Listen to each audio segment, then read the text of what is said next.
Welcome, everyone, to the Mentium Matters podcast, where we talk about leadership, life, and the transformative power of mentoring. I'm Megan Cummings Kruger, and today our conversation is focused on the essential role that emotional intelligence plays in leadership and mentoring.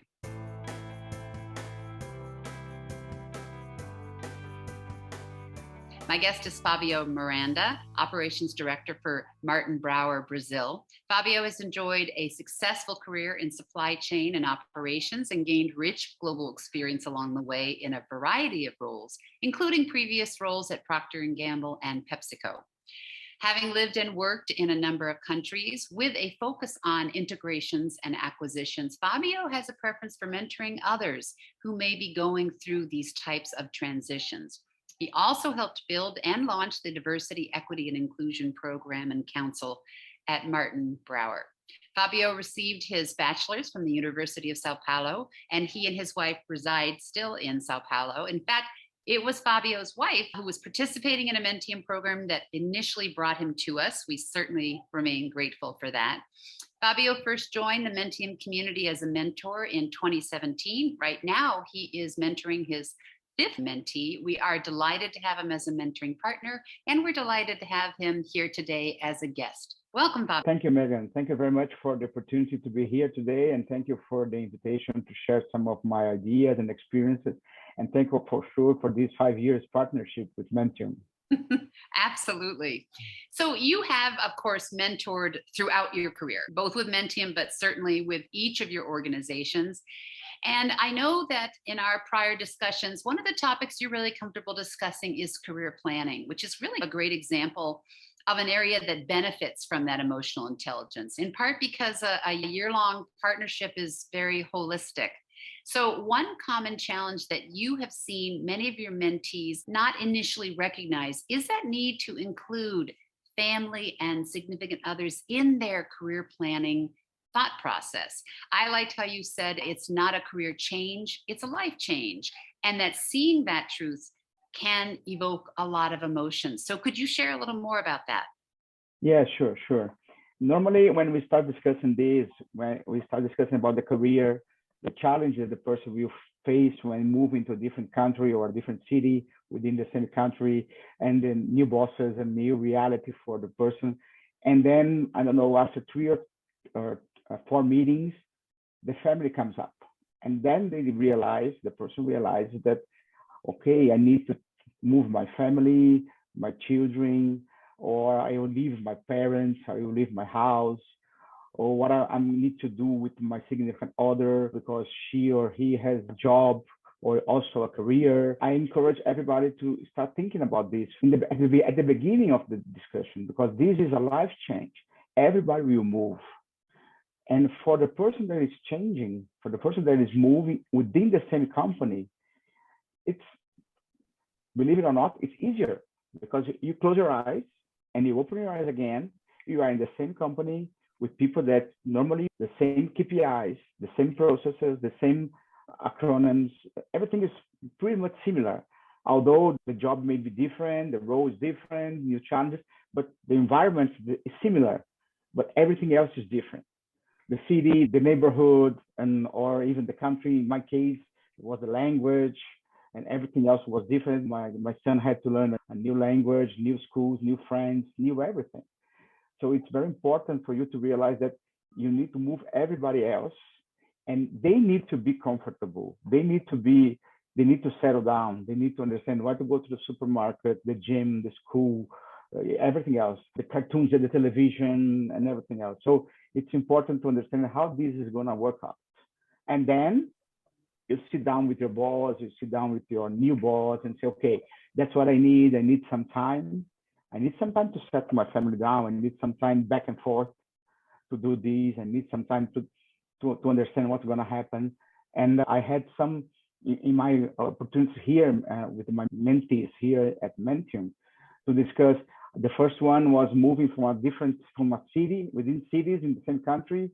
Another one was moving from different countries. So these were particular more stressful. So these discussions are very different, right? So you need to understand what's involved here. Sometimes it's something that you desire, your desire, but not really your family desire. So how to accommodate that? I was telling you the story that the person was living in a very small city. They moved it to a big city, and I was watching the television, the news, and I realized that all that episode on George Floyd was around the corner with them. So I immediately called her and said, okay, are you okay? Is your family okay? Because you were in a very small city, everything was calm, and now you are, I don't know, 3 or 2 blocks away from the episode of George Floyd. So are Mm. you okay? And she said, yes, yes, we're fine. Thank you for calling me, because it was very, I don't know, very stressful, but we are fine. Okay, because they were not used to that kind of movement, that kind of big city event. So it's important for you to understand how we're gonna react to that, and you don't know that until you are there, right? So this impacts your emotional and how you react to that. Absolutely. I really appreciate you're talking about how important it is to face it early on. And but Yeah. also I think one of the end results of dealing with a global pandemic is we're all recognizing the truth of the fact that it is very holistic, our work and our life, and they come Yes. together. Yeah. So another area of focus that you have found has come up frequently is that need for self-awareness, to step back, see clearly what your mentee may be doing, how they're being perceived when they're doing that, be able to broaden their view beyond the KPIs and the results so that they recognize the need to be present, make those connections, those relationships. So again, in our post pandemic world where so many of us are working virtually and trying to create those connections and demonstrate what we're capable of, now there's Yeah. that added complexity. So, what has been your experience around this? Yes, my experience is very interesting, because particularly on supply chain, we are very process oriented people. We are very KPIs oriented people on supply chain, or on logistics and everything else. So we are not very good on saying what we are doing, or demonstrating, or marketing ourselves. So it's now that I don't know, 25 years in this career, I learned that, and if I had learned this, I don't know, 15 years ago, it would be better. But now that I know, it's even more important to have the connections and to have the network, and to show people what we are doing and how we are dealing with all the challenges. Because sometimes the KPIs itself, themselves, are not telling the whole story, and what you are delivering and telling the I don't know, the challenge, or the difficulties or the complexities are not enough. You need to tell the story, the complete story. You need to do a very good storytelling, and you need to understand what you are doing, where you are, why you're doing that. So I have the current mentee and the previous one, they were not dealing with difficulties on, I don't know, delivering the results, but they were dealing with difficulty on showing the results. I was having this meeting last week, and the guy was saying, no, but I told them that this was going to be a problem. I said, okay, but how did you tell them? To whom did you tell them? You are telling the guy that had the idea that his idea was wrong. He's not going to accept that. So you need to know how to do it, how to make the connections, who is going to tell his idea is wrong. So this is very important, the connections, the network. We tend to believe that we only need network outside the company, when you need to know, do some house head hunting, when you're looking for a new job. But the network inside the company, the network for your career to grow inside your company and the corporation, it's very important. So where you are, who you need, who are your the alliances that you need, you know, so that you are, for you to grow. So for now, up to now, I have very good friends that I built during my career. So I have the network that I built in Procter and Gamble, my first job. I had them still, up to now, because we are still in connection. We know where we are in different companies. We talk to each other, not for job proposals, but for connection, for knowing each other, for helping each other.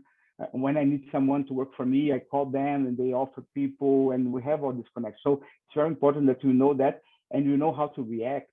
Sometimes you need to be quiet, and I'm very bad on this. So I have learned this a lot. This is the experience that you gather during your career, right? So when you talk about emotional intelligence, how intelligent you are to deal with your emotions, right? So when you need to be quiet, sometimes you know the answer, but people is not prepared for your answer. So just stay quiet, wait for the discussion to flow, and then you come back with your answer.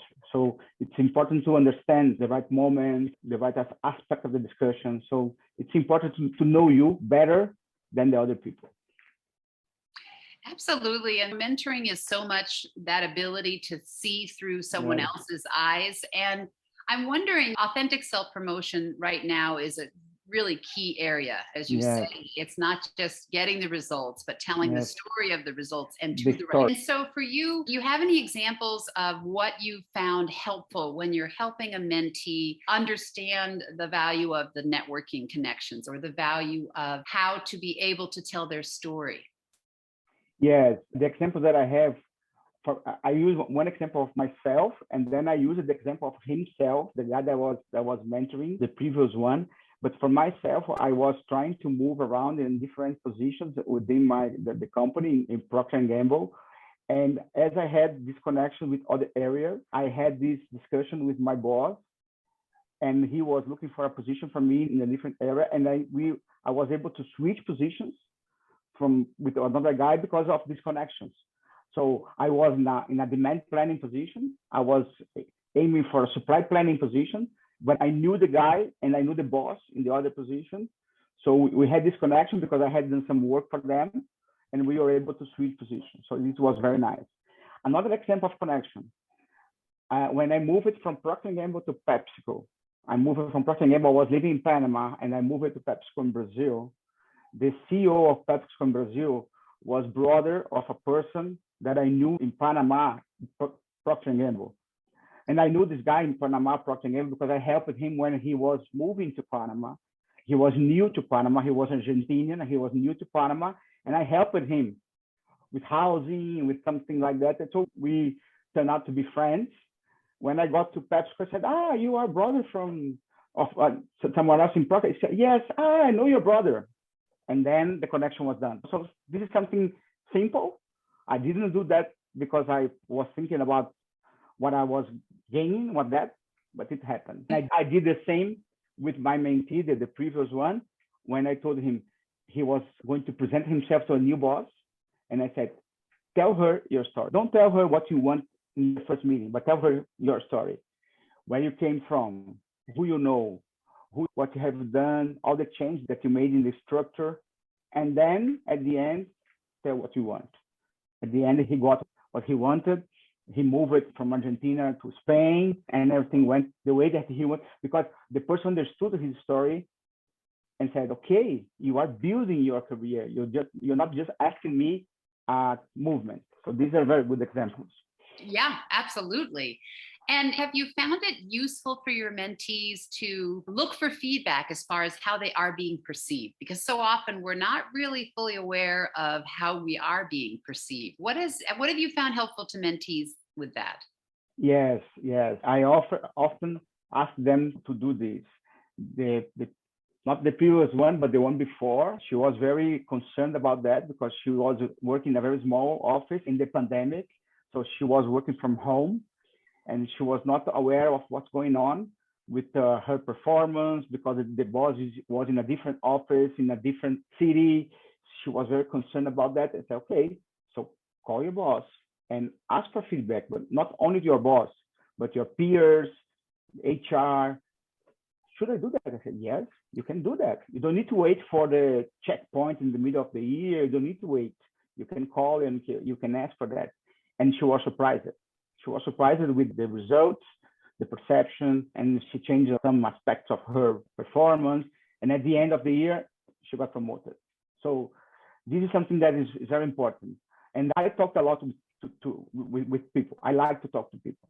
So this is something that one of my habits. I talk to people. I have today under my responsibility almost 800 people. I have my 6 direct reports and then all the structure. And I like a lot to walk around and talk to people. I just got back from Rio de Janeiro. I live in São Paulo. I just got back from Rio de Janeiro. I spent 3 days there talking to people, drivers and everybody. And this is one of my habits that I like most, talk, interact with them, to hear from them what they are doing, the difficulties and what they do best. So they like to show me their cars, talk to me about the dogs and everything else. And then it's good because I learn a lot and they know me. They learn from me. I have a lot of phrases that I like to say. So, like for instance, on safety, I say nothing justifies an unsafe act. So they got this. So they like to repeat my phrases and things like that. And this is how they learn and how I learn from them. So this is something that I do a lot. Yeah. And I encourage my mentees to do the same. Talk and listen. Be fast to listen. Yes, exactly. Which with the pace of life, sometimes that intentional effort gets lost.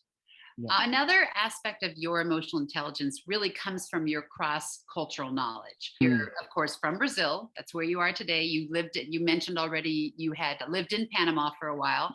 Yeah. Had many, many cultures on your teams. I think at one point, maybe it was your team in Panama, but you said you had members from Colombia, Nicaragua, Guatemala, Venezuela, Chile. So what I appreciated was the example that you shared with me about how important it to set the example that every team member is going to teach each other about their culture and correct or teach in the moment. And that you found that practice really helped create a very connected culture on your team. Could you say a little more about that?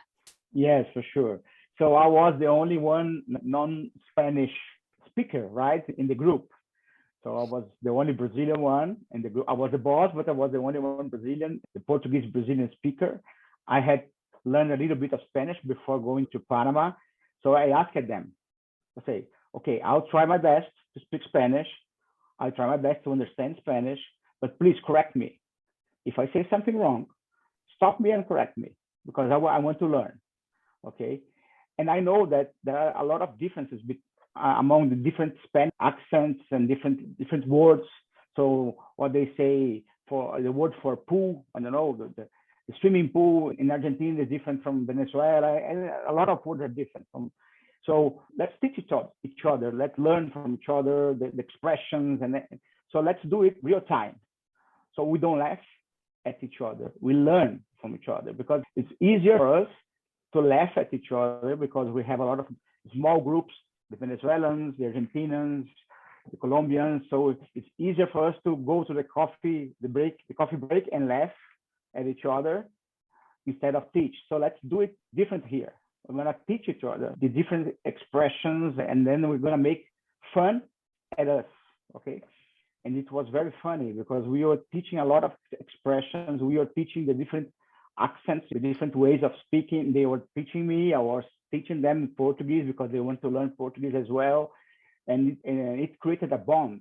So the team was very connected and then helped us to solve a lot of things, helped us to be committed to each other. It was very good. So we didn't have this type of people talking to each other on the side. We were very candid to each other.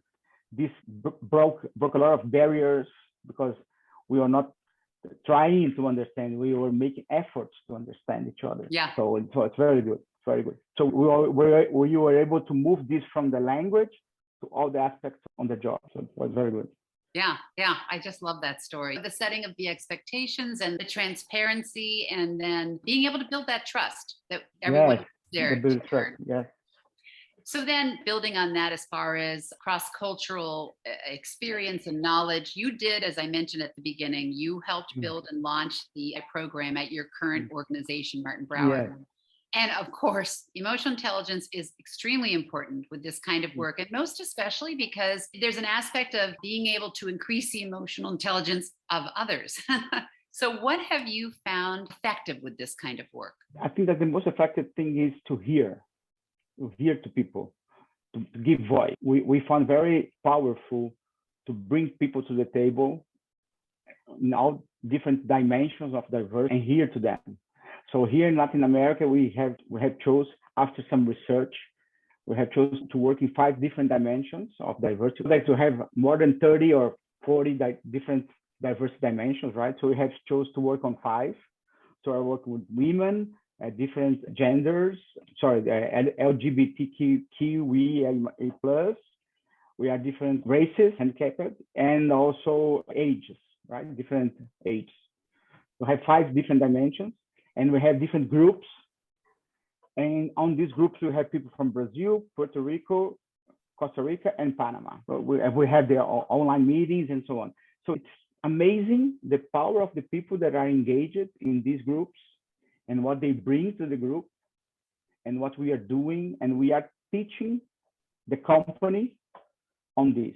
So we are in this process now of teaching about the dimension, teaching about everything, and hearing what they have to tell us, right? So this is the most powerful thing that we have learned. We give voice to them, and the ones that belong specifically to this dimension, so someone that is handicapped and is working, they are delighted because they are saying, wow, I can talk, I can speak about myself, and I can ask something, I can, more than just being here and having this opportunity to be here working at Martin Brower, I also can help others to come to Martin Brower and things like that. So this is the power of this work. So it's nice.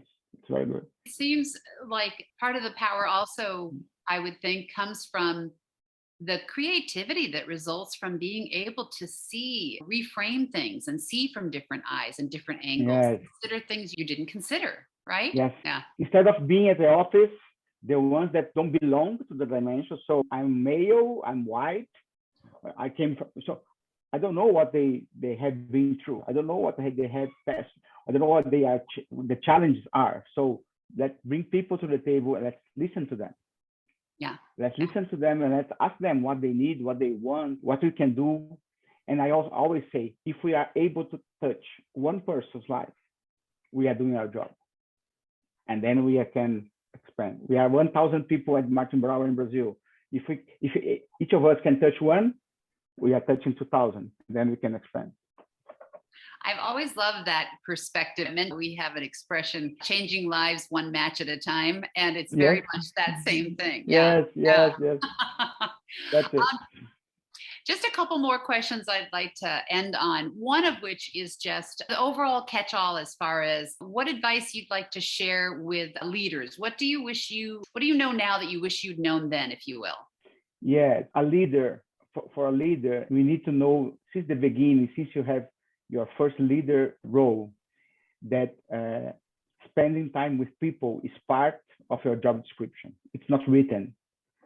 In any of the job description that you're gonna read, it's not written that you need to take care of your people and develop your people and spend time with your people. But you need to do this. It's part of your job. So I often say to my people that come to me when they ask me, boss, do you have some time? I know you are very busy, but do you have some time to talk to me? I said, yes, I do, because talking to you is part of my job. So if I'm busy with other things and I'm busy with you as well. So it's part of my job. So it's very important. When you realize that, you know that you are doing your job, because this is what we need to do. So this is my best advice. Spend time working with your team. Yeah. Yeah. We always hear the expression, certainly here in the States, of, oh, it's just business, but it's humans doing business, right? Humans doing business. Yeah, absolutely. And then my last question for you, it sounds like you've got a few favorite sayings, but is there a saying, a quote, a motto that comes to mind that you'd like to share with everyone? Yes, I'm reading a lot Adam Grant, and I know I shared this with you. He's a social psychologist. He has written 2 books that I love a lot, Origins and Now Think Again. And he has a saying that is very good and very suitable for this moment. I'm going to read. I believe that the most meaningful way to succeed is to help other people succeed. So just to fit what we are saying here. So Adam Grant I listen to his podcast when I'm running, when I'm doing my exercise in the morning. So he's very good, and he has a lot of these aspects for work and how to combine work and life. So I like very much. Yeah, absolutely. There is a politician that came from Minnesota, Paul Wellstone, and he said, we all do better when we all do better. That reminds me of that. Yes, that's it. Thank you so much for sharing your insight and your experiences that really illustrates so well how important it is to be a continuous learner when it comes to emotional intelligence, but also it is a natural byproduct of the mentoring relationship. And I want to thank as well all of you that are listening to this Mentium Matters podcast. We have a number of excellent guests coming up, like Fabio. They're coming your way. So make sure you subscribe and you don't miss any episodes. But you can also refer to show notes on the Mentium website for additional resources. And we look forward to having you join us next time.